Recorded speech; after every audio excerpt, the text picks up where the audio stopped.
Hello, and thank you for being a part of Georgian Bay Forever's Divert and Capture project against microfiber pollution. This video will explain how to empty and clean the filter bag during microfiber collections.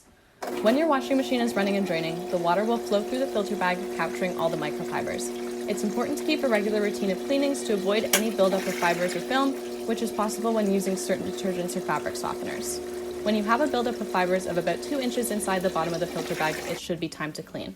I start by putting down a towel to keep everything clean and dry. I open up the filter by removing the 2 clasps on either side. Sometimes the lid can create a strong seal and more leverage is needed. It's possible to use a tool such as a screwdriver or utensil to pry off the lid using the indents on either side.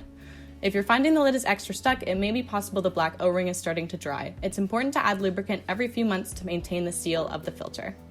Next, take out your filter bag.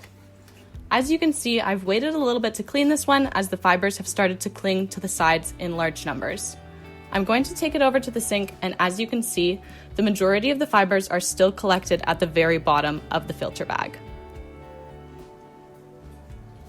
Using the tap, I'm going to rinse around the edges of the filter bag. I'm just using my fingers to rub the filter bag together with itself from the outside, allowing all the stuck fibers to be freed and flow into the bottom of the bag.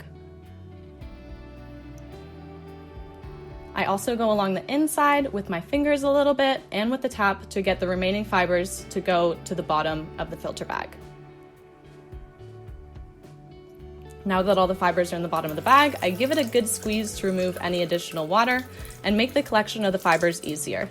The fibers will form into a clump at the bottom of the bag that's then possible to remove with your hands and into the collection bag.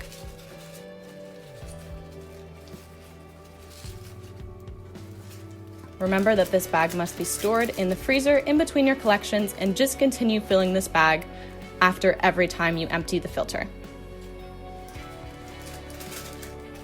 There's still quite a bit of fibers left in the bottom of the bag after my first removal. I'm going to repeat the process again of washing them back down into the bottom of the bag and squeezing out all the excess water once again.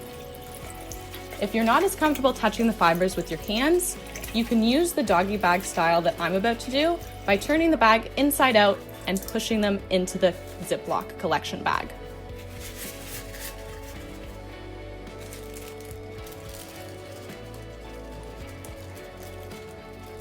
Now that I've collected as many fibers as possible, my filter bag is still looking a little grimy. It would be still functional if I decided to return it to the filter now. However, I am going to give it just a quick clean. I just use 1 drop of dish soap is perfect to use.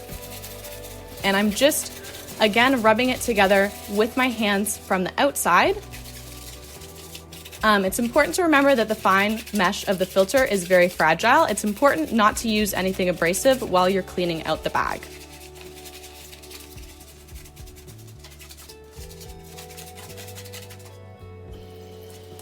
I'm going to rinse the soap by squeezing all the excess into the sink. I run the tap along the outside of the bag. I run the tap along the inside of the bag. However, I never turn the bag inside out, as this could result in a loss of fibers, and we're trying to collect as many as possible. As you can see, by the end of the cleaning, there's still a little bit of fibers left in the bottom, and this is no issue. It's to be expected. And you'll just get them the next time you clean them out. The filter bag is also still not perfectly white, but this is also to be expected considering that it is filtering dirty laundry water. It's then time to return the filter to the filter canister. Thank you again for being a part of protecting Georgian Bay against microplastic pollution. For additional resources, please visit gbf.org or contact Ashley Morrison at ashley.morrison@gbf.org. Thanks again.